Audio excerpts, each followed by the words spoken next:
According to some, the brand new Wonder Woman game is in a state of disaster. Now, if you are asking yourself what the Wonder Woman game is, you are not alone. Up until recently, I was not even aware that this title existed. Granted, there is some good reason for this.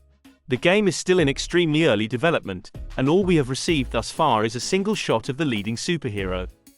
It is also worth mentioning that superhero games do not exactly have the best reputation.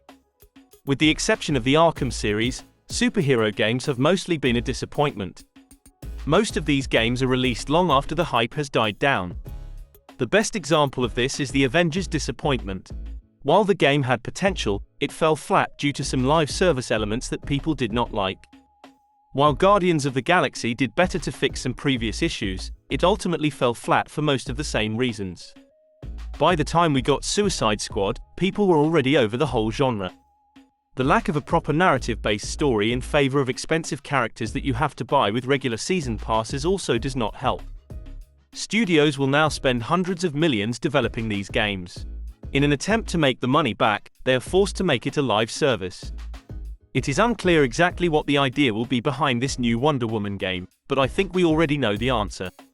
It will either be a narrative disaster or a live service one. Now, granted, I know I am being negative without any information, but the superhero track record does not look good. I will gladly be wrong. The first thing that people thought when they heard Wonder Woman was, why not Superman? The second thing they thought was what the story would be about. As of right now, we do not know because, behind the scenes, the game is in a state of complete disaster.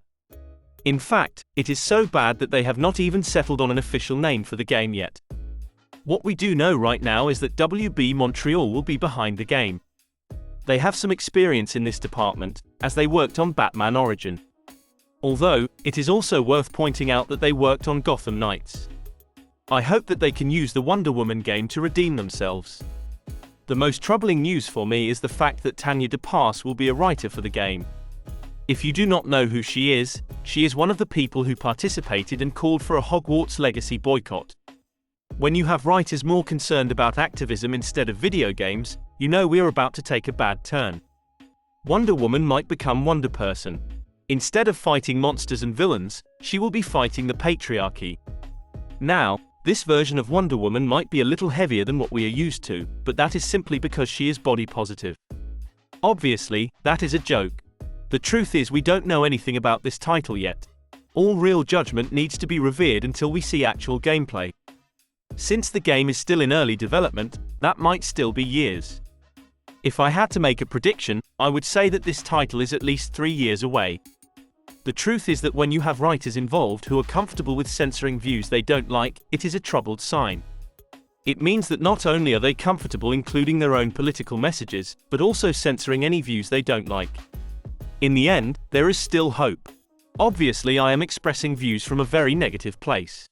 However, when you have been burned so many times by games, it becomes your default setting. For now, all we can do is wait for the trailer and hope for the best.